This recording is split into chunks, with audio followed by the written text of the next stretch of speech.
Today's collectible spot, we are having a look at the Diamond Select Toys Star Trek Spock Bust Bank.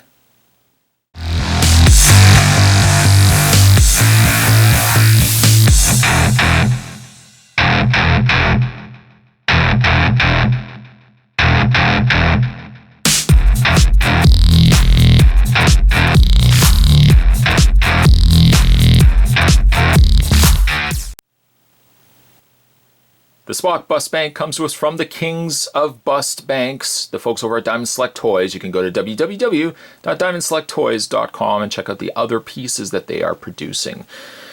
Unfortunately, Spot is reviewing the Spock Bust Bank at, of course, now the loss of Leonard Nimoy, one of the greats in sci-fi and other things that he did as well. I mean, I watched Leonard Nimoy in things even like Mission Impossible, which I loved Leonard Nimoy in. But everybody, of course, will remember him best as his portrayal of Spock in the classic TV series Star Trek, and of course the motion pictures that would come afterwards. I think Diamond Select did a fantastic job on Spock here. He is wearing his more classic TV series outfit versus what he would be wearing later into the movies. He is wearing, he is holding his tricorder, as you can see, is currently open.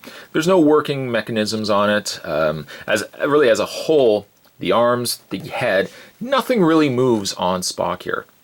Some of the other bust banks that we've had a look at, they do have some posability in the arms, some posability in the head, but Spock is essentially what you're seeing right now is what he is doing. He is just a solid piece of plastic. And I say solid, but really it's a softer plastic, as of course the inside will be hollow. Your bust bank will have a slot in the back for your change, and it will hold really any size change. Now, I think I've actually even tried this with Canadian toonies, and it seems to fit there as well. When you want to get your change out, you just open up the bottom here, turn this, and of course you would be able to get to your change from there. I think really where Diamond Select continues to excel when these bust banks are released is the level of paint and detail that they put in the pieces. I mean, really, theoretically, I mean, this isn't a figure, and yet the level of paint that they put, especially in things like his face, you really appreciate what they have put into these.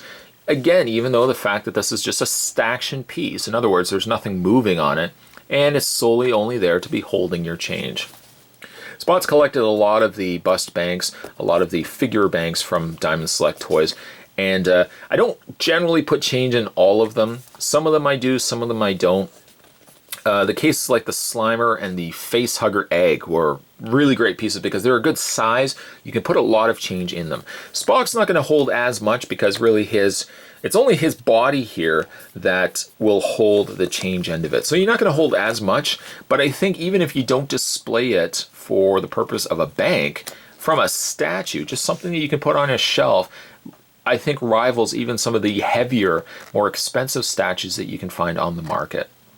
It's one of those things where don't rule out a figure bank as opposed to, if you want like a Spock display piece, to save yourself several hundreds of dollars getting a resin piece, you can go the route of something like this and it looks just as good, just as sculpted as well, just painted as perfect as a bust, but and obviously in a lighter plastic form. Today's collectible spot, Leonard Nimoy will be missed, my friend. Today we're having a look at the Diamond Select Toys Star Trek Spock figure bank.